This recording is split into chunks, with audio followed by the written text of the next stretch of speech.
Bentornati a Football Benchmark, bentornato Andrea Sartori, Global Head of Sports di KPMG. Ciao Luca, buonasera ai telespettatori.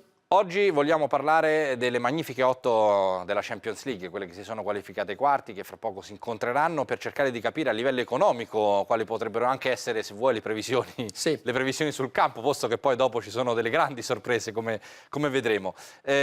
Vogliamo subito andare a analizzare il valore della rosa, perché anche qui cominciamo a vedere delle nette distinzioni fra le magnifiche 8, così le abbiamo chiamate. Intanto, Andrea, ci sono 3 squadre che superano il miliardo di euro per il valore complessivo della rosa a disposizione degli allenatori. Esattamente, sono Manchester City, Barcellona e Liverpool.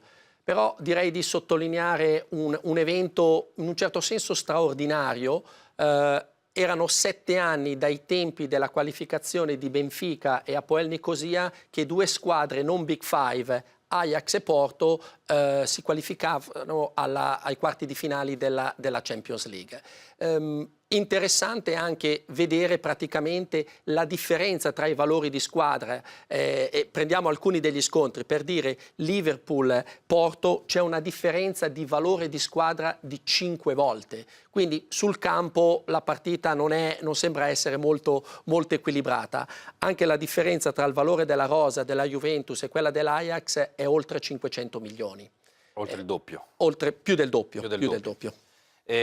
Posto che poi il valore della squadra, come abbiamo visto, può anche portare a dei risultati a sorpresa, perché l'Ajax, come vedremo dalla prossima grafica, ha eliminato la squadra più ricca, almeno da un punto di vista di ricavi, della Champions League, visto che il Real Madrid, questa è la grafica a cui facciamo riferimento, l'abbiamo messa in grigio come se fosse un fantasma, però è l'assenza più pesante da questo punto di vista, almeno per quanto riguarda i ricavi operativi di un club, ma anche qui si ripete lo stesso schema della schermata precedente. Non solo il valore economico della squadra, cioè il valore dei giocatori della rosa, è molto diverso fra le squadre che parteciperanno ai quarti di finale Champions League, ma anche il discorso dei ricavi operativi è molto diverso. Sì, la classifica non è poi così differente, c'è un equilibrio a livello di ricavi che vediamo appunto tra Barcellona e Manchester United, infatti la differenza è molto limitata.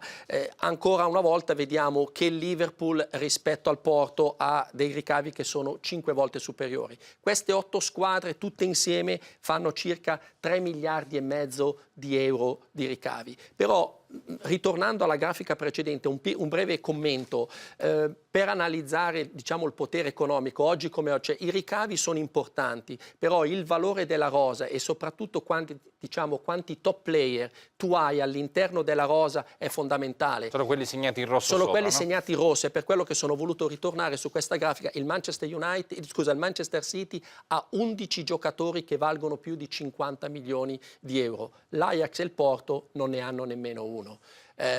Di conseguenza, guardando questa classifica, la partita più equilibrata è Manchester City-Tottenham. Se guardi invece i classifica dei ricavi, la partita più equilibrata è Manchester United-Barcellona.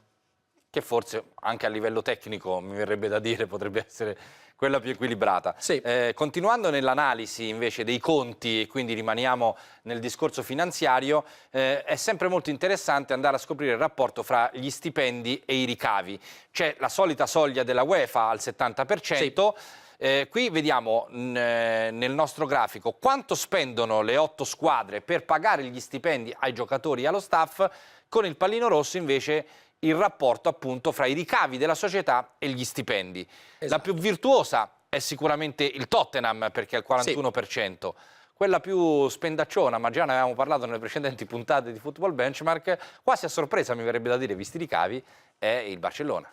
E il Barcellona, indubbiamente l'ingaggio di Coutinho e chiaramente l'ingaggio di Messi impattano in maniera notevolmente, è l'unica sopra la soglia assieme al Porto consigliata dalla UEFA, perché è un'indicazione del 70%. Tu hai sottolineato il Tottenham come squadra virtuosa, io sottolineerei il virtuosismo di tutte le squadre inglesi. Certo. Dal 50% del Manchester United al 58% del Liverpool, 52% del City, e direi anche in questa classifica, in questo ranking, è molto ben piazzata l'Ajax con il 57%, e Juventus anche direi è messa bene con un 64%. Un altro dato interessante a proposito di raffronti, soprattutto nelle sfide che ci sono Sì.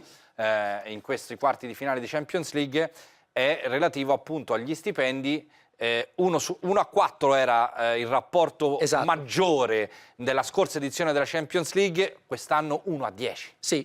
L'1-4 era Real Madrid-Siviglia, se non sbaglio, l'1-10 è appunto Barcellona-Ajax.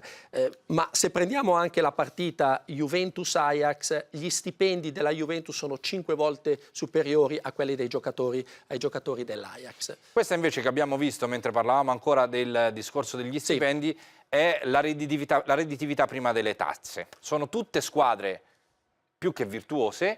Ci sono due squadre che hanno avuto una perdita relativamente bassa, quella della Juventus intorno ai 10 milioni di euro, il Porto forse è quella che avrebbe potuto fare un risultato finanziario migliore.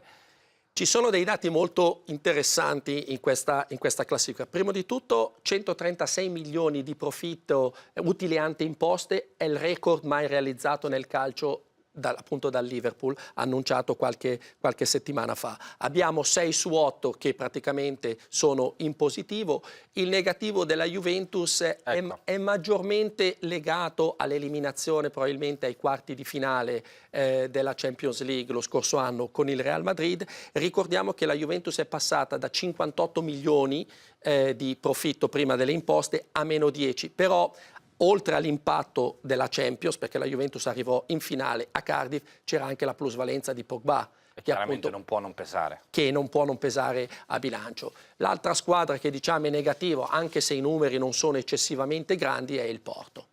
L'altro tema su cui abbiamo voluto misurare le magnifiche 8 della Champions League è quanto sono seguite sui social, quindi potremmo indicarlo come un grado di penetrazione all'interno delle tifoserie, no? Certo. Anzi all'interno del mondo rispetto a quanto sei conosciuto. Anche in questo caso il Barcellona è primo in classifica. Quasi un dominio del Barcellona da questo punto di vista. Ma perché comunque sono tutti parametri che in un certo senso sono collegati, perché il successo sportivo aiuta a creare ricavi, il successo sportivo crea la visibilità, e direi che è una misurazione della visibilità del marchio e dell'esposizione appunto della squadra. Ricordiamo che sì, il Barcellona è primo, però la prima è il Real Madrid con 215 milioni. Ci sono due squadre che passano i 100 milioni, appunto Barcellona e Manchester United. La Juventus in questa classifica, che nelle altre era praticamente in quinta o in sesta posizione, è in terza posizione. Possiamo dire che è la top performer rispetto alla passata stagione? È la top performer in termini relativi, perché è cresciuto del 40% dall'arrivo di Cristiano Ronaldo. Ha avuto un impatto notevole di oltre 20 milioni di followers in più.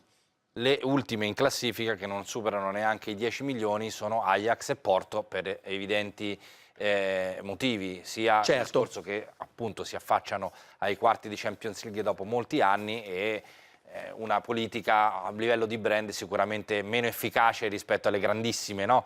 Sì, è un mercato più piccolo, è un campionato che in un certo senso non ha le esposizioni internazionali delle grandi leghe europee. A proposito di giocatori, a proposito di follower, quello che invece balza all'occhio più di tutti è il discorso dei singoli, perché abbiamo voluto vedere anche i protagonisti della Champions League, quanto sono seguiti e quanto sono amati. Qui, senza esclusione di colpi, vince Cristiano Ronaldo. Vince Cristiano Ronaldo, vediamo che appunto Cristiano ha 358 milioni di follower, che è 5 volte più il numero di follower di Juventus. Questo spiega anche il più 40% della Juventus. Il più 40%, cioè acquisire Ronaldo ti crea un traino e di conseguenza un interesse anche nella squadra in cui il giocatore appunto gioca. Un dato interessante è secondo me quello di Casillas. che appunto rappresenta il Porto in questa classifica, e il numero dei follower di Casiglia, che è 47 milioni, è 8 volte superiore a quello del Porto. Secondo me i telespettatori saranno un po' sorpresi dal gap, dalla differenza tra Ronaldo e Messi, 358 rispetto a 202 milioni, quindi 150 milioni di differenza, e la giustificazione di ciò sta nel fatto che Messi non ha un account Twitter. Forse ha seguito Allegri, non lo so. C'è un motivo?